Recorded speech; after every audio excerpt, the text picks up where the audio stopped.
Greetings nerdy list aficionados, welcome back, and it's time for yet another list about The Boys. At the time I'm recording this, I still haven't had a chance to watch it, so I've yet to know the thrill, the meh, or the soul-crushing disappointment that may be. If you've seen it, please let me know what you thought down below. Also, I like spoilers, but other people don't, so be mindful. Be kind, rewind. I'm Sasha, and we're going to be looking at some more cool factoids about The Boys, with our list of the top 10 scary The Boys facts you need to know part 2. And yes, grammar is still dead. And also, spoilers. Maybe always.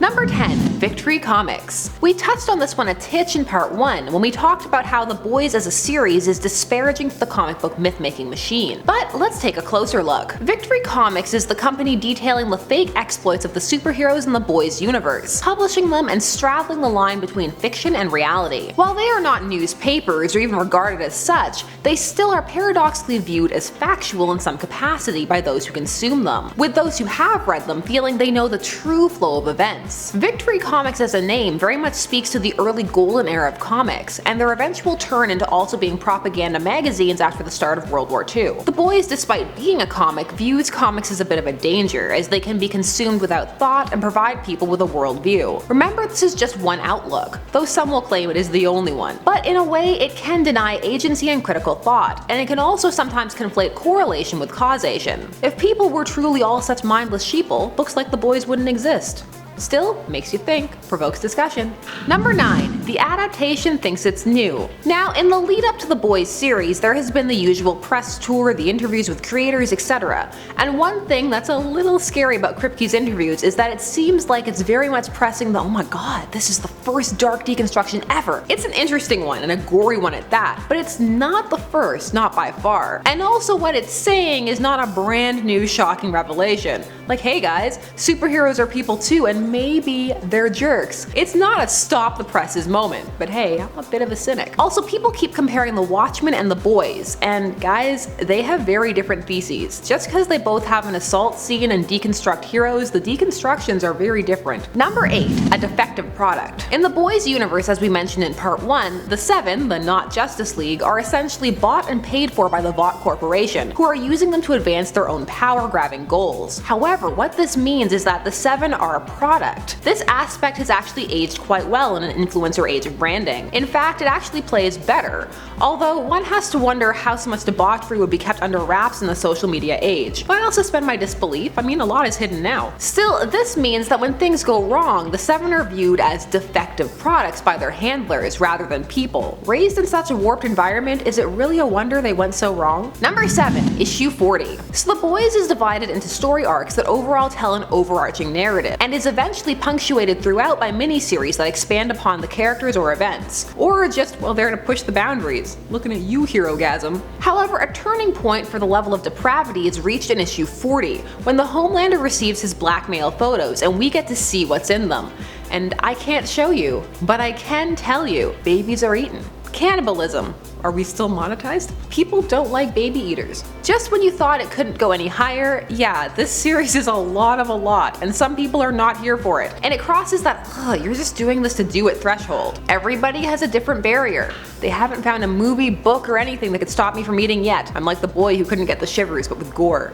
Body horror me. Number 6. No origins. So as mentioned, the superheroes are promoted through their comics and other media, and they all have origins similar to those of classic superheroes that we've read about. Here's the thing, not only the Homelanders is fake, all of them are. All the heroes have the same horrible origin. Sort of. At least they're all created in a way that involves Compound V. That compound will give anyone powers. So you too could be a corrupt hero. Rejoice! And also, once it's out there, it can be passed down genetically. So Fantastic Four style, kinda. Number 5. Baby killers. Speaking of children and passing down powers, now these superpowered pregnancies are quite dangerous because sometimes the powers can manifest in the womb. So these powers can actually kill the mother. In fact, spoiler time, that's part of the Butcher's backstory. His wife is torn apart by her superpowered pregnancy. It rips through her womb with its laser vision. He has to smash it to death, and also he has permanent laser burns on his arm. Dark, dark, dark. So these babies and the deaths they cause need to be covered up. Can't let people know, although some of these babies are also the result of a assault. Now, since the truth about Compound V and what it does isn't out there, there's just a lot of bad things happening. Superpowered children are terrifying. Franklin Richards' Dark Superman, the movie, aka Brightburn, that's also pretending it hadn't been done a million times as well.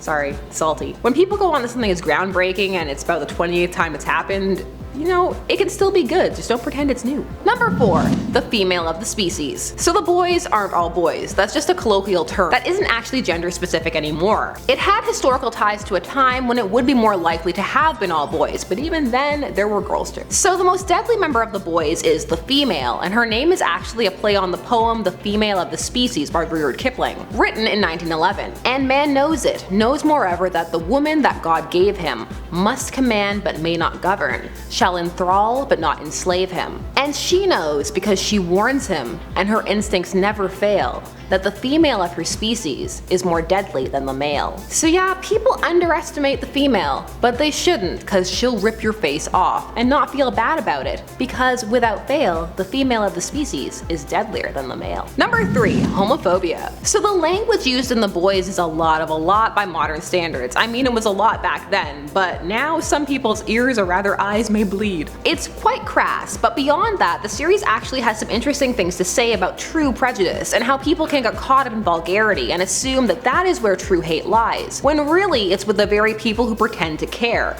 and say all the right things. Case in point, the heroes who do all kinds of outreach for LGBTQ+ youth, but only because the company mandates it. Again, it's that concept of perception versus reality, which can be warped in more ways than people think. Ideas are nuanced, not just a one-way street. Number 2, betrayal. So this series has some twists and turns, and oh boy are they twisty. The whole climax before the last arc, well, it's a story breaker for some. There are revelations on both sides, and I'm not going to ruin them because I'm not Kelly. No shade, I also spoil stories all the time. I warned you. Let's just say that some motivations aren't what people thought they were, and not everyone is who they say they are.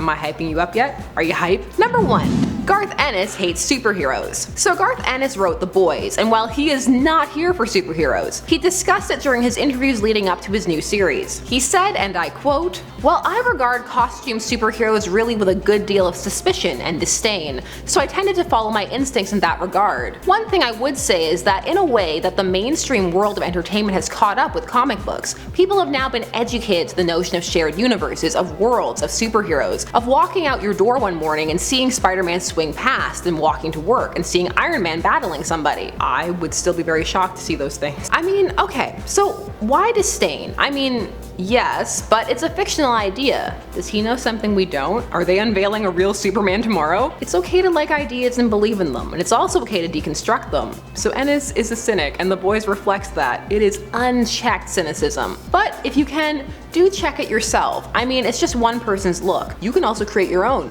Crowdfund it even. Ignore Tom Taylor's Spider-Man when he tells you not to. Yeah, there's an issue of Spider-Man where he's anti-crowdfunding. Form your own opinions. So those were the top 10 scary The Boys facts part 2. I'm finally gonna go watch it. Thanks to all of you who watched the first part and liked it. Because of that, we're now going to be able to do more indie properties. You're the real heroes. I'm Sasha, thanks so much for watching Top 10 Nerd. Don't forget to like, share, comment, and subscribe for more nerdy lists. We'll see you again soon. Bye-bye.